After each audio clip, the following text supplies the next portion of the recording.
Hello and welcome to Ula Tea Leaf Readings. My name is Lenore and tonight I'm going to be reading your tea leaves. This is a horoscope for Virgo. If Virgo is your solar, lunar, ascendant / rising sign, then this is a message for you. All right, let's get started.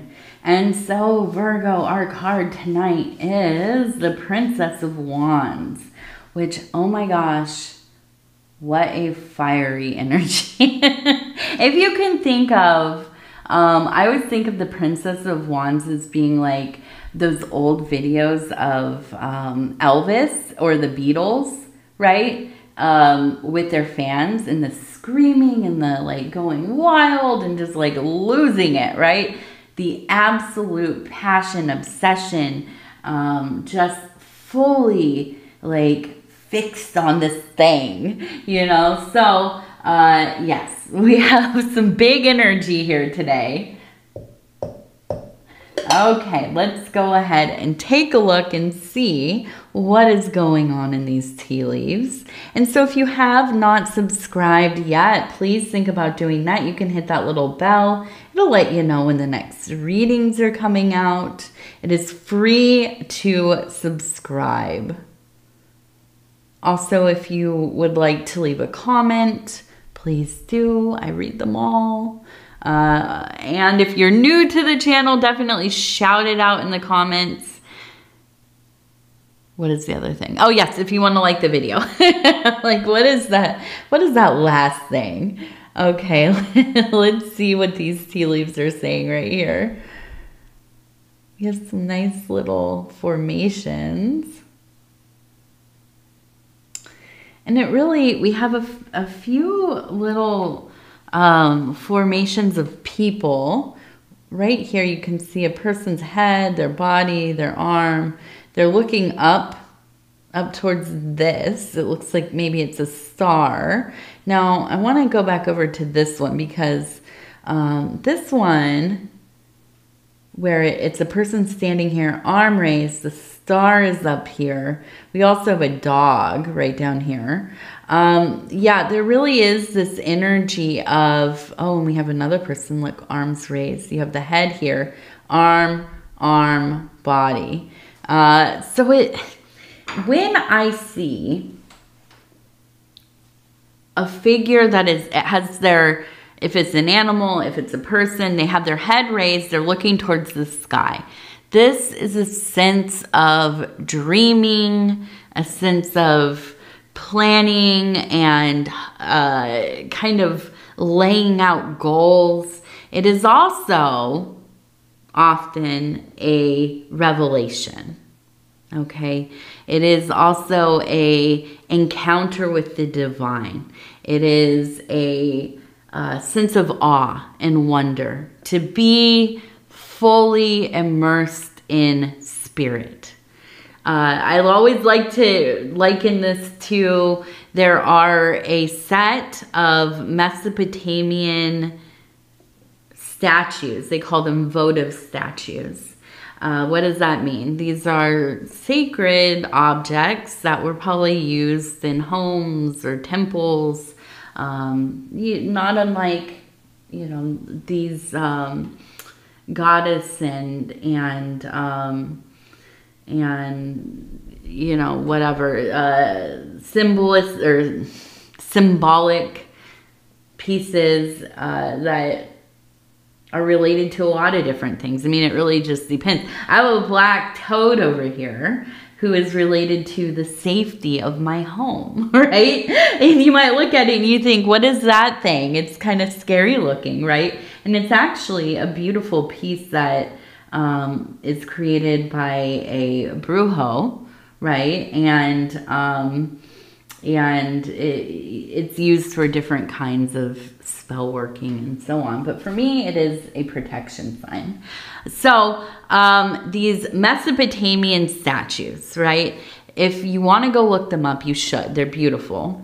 They have big eyes, huge eyes. They look like they, you know, have been partaking in some plant medicine, possibly, right? They look like they are maybe a little tripped out. And so the theory is, among a few theories, right? The theory is that these are people, a high priestess and a high priest, who are the ones that I can think of the most. There's quite a few of these statues, but the priestess and the priest are kind of the ones that you'll see pictures of more often. And they are witnessing the divine in some way, right? Witnessing their god, their goddess, some kind of angelic force, or some kind of something, right? Something that would invoke awe. And so in my mind, when I see people looking towards the sky, this is a similar energy. There is a sense of being taken aback, of being stunned, of, oh, what is that? What is that? Similar to, seeing like a UFO or a comet, or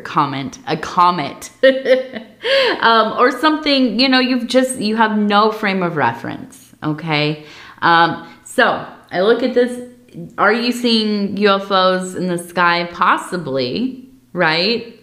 That, like, in the most literal sense, maybe. But more than that, I feel there really is this kind of desire, right? An awakening in you, or a reawakening, to really find a stream of spirituality in your daily life. Not just reserved for holidays or feast days, or, on the weekends or Friday night or whatever, when you go to temple or to the mosque or, church or whatever it is. However, maybe Friday nights you go out to the woods and dance next to a bonfire, whatever it is. You don't want to save it just for those moments, right? You want this to be activated in your mundane life and all the things that you do, right? To be a person who is not just spiritual sometimes, right? Somebody who's living their spirituality moment by moment by moment. Now, it can feel at times like we become quite constipated spiritually.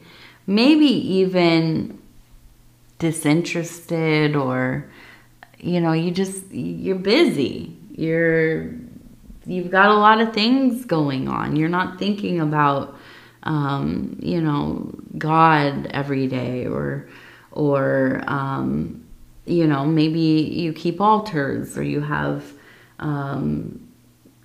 time in the mornings and the afternoons where you meditate, and life has gotten busy. You've gotten away from it, right? This happens to all of us. So worry not. Don't be too hard on yourself. But this is the calling for you to come back. There is a sense of come home.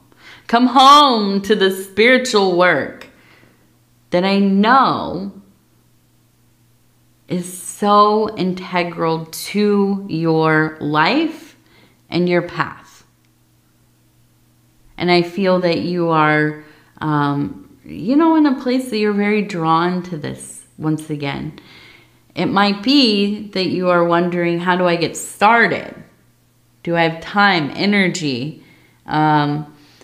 Even with myself, right? I would call myself a very active practitioner in magic and esoteria, in my own composite understanding of religion. It's a everyday thing for me. But yeah, do I get away from it sometimes? Absolutely. Do I get depressed or overwhelmed or too busy or, you know, whatever, and just not feeling motivated. Yeah, totally. And sometimes, you know, I get into a place where I question, what does this even mean? What am I doing? Is any of this real? What does real even mean? Is this just kind of a fool's journey? Maybe. But I also know it brings a lot of meaning to my life. I also know that I feel like I am in, it's like my universal home when I am focused on the work. And I feel like there's a similar energy here, you know. The other thing I run into with people, they're older, right? 60 years old, never been a spiritual person, or at least have never like partaken in ritual or ceremony or exploring different philosophies and religions and practices and so on, and feeling like maybe I'm too old for this. Maybe this isn't for me, or I missed my opportunity. It would be strange if all of a sudden I'm like 60 years old and I'm getting into like witchcraft or, you know, whatever. Put that all to bed. Dispel any of those kinds of, you know, questions you might be asking yourself. Because there's never a wrong time to start. Okay? There's never a I'm too old, I'm too young, I'm too whatever. No. It's always there for you. And so I feel like this is a time here coming up. And I keep looking at this. It looks like it says right? It is a time to, yeah, let yourself go exploring, going for a little meandering walk through trying new things. You know, and this, yeah, maybe it is. You want to start an altar. Maybe you are somebody who is interested in some kind of like ancestor worship, or, you know, and I keep thinking about keeping an altar for maybe your elders, right? Having their things displayed, a picture, burning candles for them, praying for them, talking to them. You know, this is something that has a basis in all cultures, right? And maybe it's something that you've never really considered doing, but you feel drawn to. So yes, do it your own way. Here's the big thing too, okay? And this comes from me being this kind of, you know, I'm not educated, right? Not formally. I'm, you know, obviously, well, it doesn't have to be obvious, but I identify as a woman. I've always lived as a woman, and, you know, not coming from a huge background of, the occult or esoteric. I don't have anybody who has any kind of prominence in any systems, you know, whatever. So, I've always felt kind of like, am I out of my element? You know, some of the things that I've read, I don't understand, like it doesn't make sense to me when I do it. It feels like I'm just going through the motions. You know, I have a hard time abiding people's rules. So reading some kind of magical operation and having to do all of the steps correctly and have all of the right tools and all the right materials, and, you know, especially here, which is hard for me, pronouncing things correctly, making sure the utterances are, you know, as they are explained, all very hard. So I have learned, and this is maybe a little bit of the chaos in me, that if I just, you know, I might read about these things, I have a general idea. If I take the techniques and I make them my own, I do it my way, a way that makes sense to me, that I can sustain. I'm not doing something that feels unnatural to me, trying to do it every day and it's like a chore. No, I'm going to do it the way that feels like I can stay locked in, right? I can continue to do this. One big thing is, you know, making offerings to the animals outside, AKA feeding the animals, right? Putting up bird seed, putting up peanuts, that kind of thing.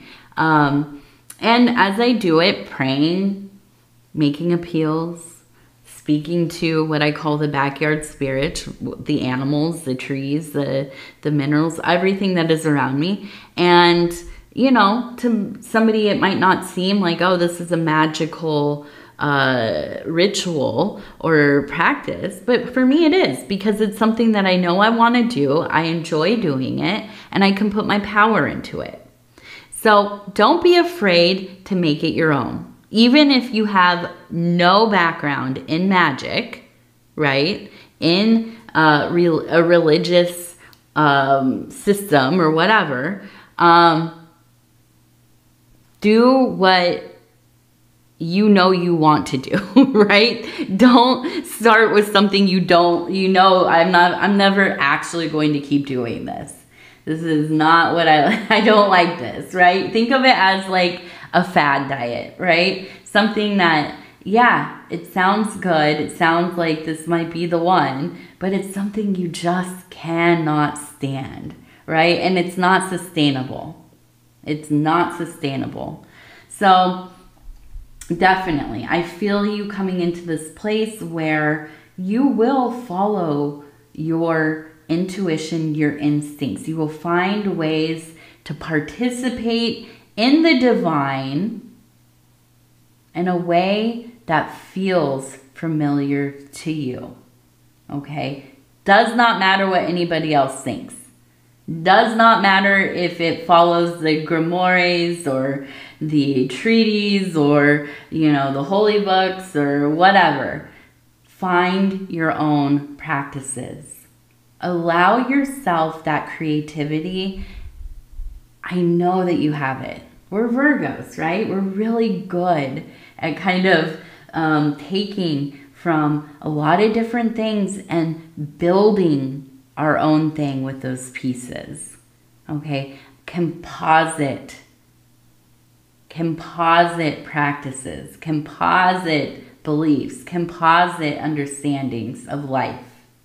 And I think that's a beautiful aspect of being a Virgo, is that we don't have to be kind of like pigeonholed into one thing. We are so many things, and we are not afraid to dwell in all of them, okay? Now, let's take a look. We also have 80, so that's important, that number, 80. We also have, it looks like a person standing here, a large bird coming in. Now, we also have what looks like a child, okay? So, I feel like this is kind of a message maybe from, oh, I don't know. Maybe it is your child, maybe like a younger family member, somebody that you took care of. Now, they might be grown up, you know, they like full adults, they have their own kids, their own grandkids, but there is this sense of you're always, you don't view them as a child anymore, but you always have this bond to their youth because you were part of their growing up. And I do feel like they're going to be reaching out to you, and it feels like something really important, that they're going to kind of, you know, maybe like you're their confidant, or you're the first person that they bring this news to. Now, I wonder if this has to do with maybe having a child or getting married. It feels like something really positive that maybe they always wanted, but didn't know if it was going to happen, right? Maybe there were fertility issues. You know, maybe they never found the right person. You know, they thought, oh, I'm just going to be like kind of resigned to the fact that I won't meet somebody who's for me or whatever. And surprise, surprise, you know, there is this beautiful kind of movement of circumstances, and now, you know, everything feels like it's in its right place. And I feel like you will be the one that they reach out to first. You're the one that they come to because you are a safe person. You are open-minded. That's the big thing too about us Virgos, is we're very chill, right? We're very, I mean, listen, our energy isn't always chill, but I feel like anyways, and this is in my mind about us Virgos, is that, yeah, you could tell me basically anything and yeah, okay, you know? I'm not surprised by much in life, right? And very little do I actually have any judgments about. It's kind of, yeah, you know, we're people, we do things, you know, there's a great variety of ways to live and things to do within our lives. And, you know, all of that is valid, and it's all good. But I also think beyond being that person for this person, that very accepting, unconditional love that you have, you are somebody that you've exemplified the life of somebody, right? You're a role model. The life of somebody who's always been courageous about living in the ways that you have wanted to. You know, even when maybe, yeah, there were some years where you like, hey, made the wrong choice. Maybe you got married to the wrong person, or, you know, took the wrong path in your career or whatever, and you stayed in it. You didn't necessarily love it or flourish, but you stayed in it. But when the time came, you were brave and you made the decision, I'm changing things, I'm doing something else, you know? And I think that really, it showed the people in your life, especially the younger people, you know, that there are other ways to go, right? We don't have to always just, you know, yeah, like I think marriage is a big, you know, it's a big example. Yeah, you go in with like the best intentions, you're in love, right? And it's misaligned for whatever reason. And to be willing to admit, yeah, this wasn't I gave it all of my time and energy to try to figure this out, did not work out. And so I'm going to have to move on in my life, right? And I feel like that's very brave. I do. And so, you know, and true to self, right? You're honoring your authentic being. And so, yes, you have definitely, been such a role model. And I think that's why there's such a closeness here. Because you know, this person has looked at you and thought, I hope that one day, you know, I can be like, you know, whoever it is, auntie, whoever, uncle, whoever, you know, mom's best friend, whoever, and you're whoever, you know, and I think that is it's such a beautiful thing to be that for other people, you know, to affect people in that way, so that they can maybe find the bravery to be more themselves than they would have been. So let's see, let's go down here. And actually, let me see. It looks like we have,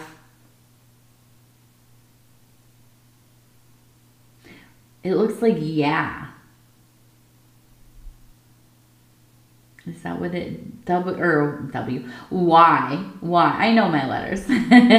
Y-A, okay, so we have Y, yeah.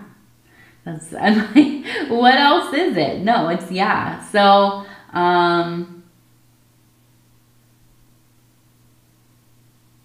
we also have the number 43 down here. 43. Now, okay, we have another person looking towards the sky with their arm raised right here. Okay, so it really, we also have a stationary bike. How interesting. So the stationary bike is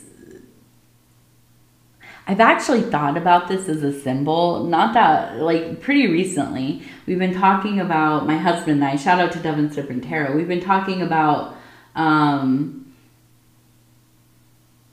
you know, whatever, getting more gym equipment stuff. And he wants a recumbent bike or whatever. And I think that's the one where you sit, like, in the bucket kind of chair. I want the one where you're up on top, right? Where it's, you know, a little more.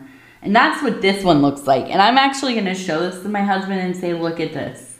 The tea leaves don't lie. They tell me that we need to get one of the upright bikes. But yeah, I do. I feel like as far as symbolism goes, I've thought about it a lot because we've been talking about getting one. But yeah, the sense of trying to get something moving. And it's locked in place.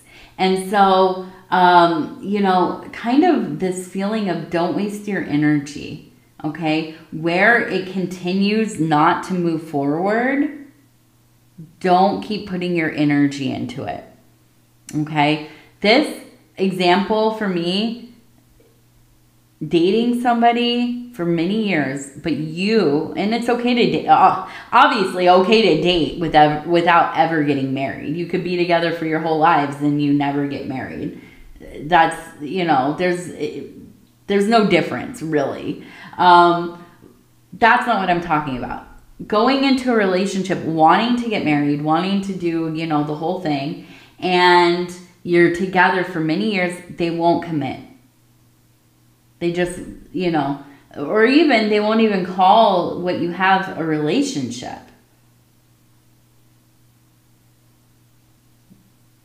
What a difficult situation to be in, especially, you know, because if you want for this, you have this desire, and here you are, you know, trying to pedal away, get it moving, and it's from the beginning. It's locked in place. You're not going anywhere. There's nowhere to go, right? So being aware, you know, that this might be the state of things, and making a decision about, do I stay on the bike that goes nowhere, or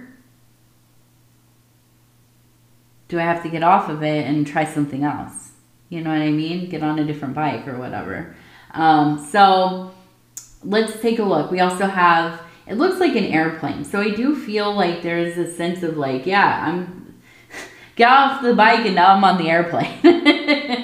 Things do get moving. But there's a sense of a lot of kind of energetic movement here. We have that fire energy, so that does not surprise me. We also have the sun in the middle of the bowl or plate here, and tells me that there's really this distinct moment of clarity where it's like, yeah, I've known kind of like the state of things. I've realized, you know, maybe something needs to change or whatever. But then there's like that real intense, deep moment of, what am I doing? What is going to happen here? I am acutely aware that this is not how I want things to be, right? And now I'm going to make that change. Okay, so definitely, yes.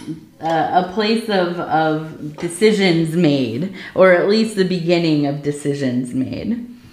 Now, we have our self-care affirmation cards. I'm going to flip through, stop where it feels right. Okay, it says hero's journey. I am the hero of my story. My life is an ongoing adventure of growth and courage. I am victorious. I am victorious. Yeah, absolutely, Virgo. I feel like that fits right in with the reading. And also, yeah, we're always right, Virgo. I know I said that in a reading. I think the last Virgo reading, I'm like, yeah, we're always kind of right. Yes, we are. And therefore, we are always victorious. We always know exactly what we're doing and we do it well. At least usually, maybe sometimes. All right, Virgo, I'm going to tell you I love you because I do, and I thank you so much for spending this time with me. It is always such an honor to be able to bring these messages to you. And if you would be so kind as to like the video, it really does help the channel. And if you have not subscribed yet, please think about doing that. You can hit that little bell. It'll let you know when the next readings are coming out. It is free to subscribe. And if you'd like to leave a comment, please do. I read them all. If you're new to the channel, definitely shout it out in the comments. Other than that, Virgo, I just want to tell you again, I love you, I love you, I love you. Take care of yourself. And we will talk in just a few days. All right. Good night.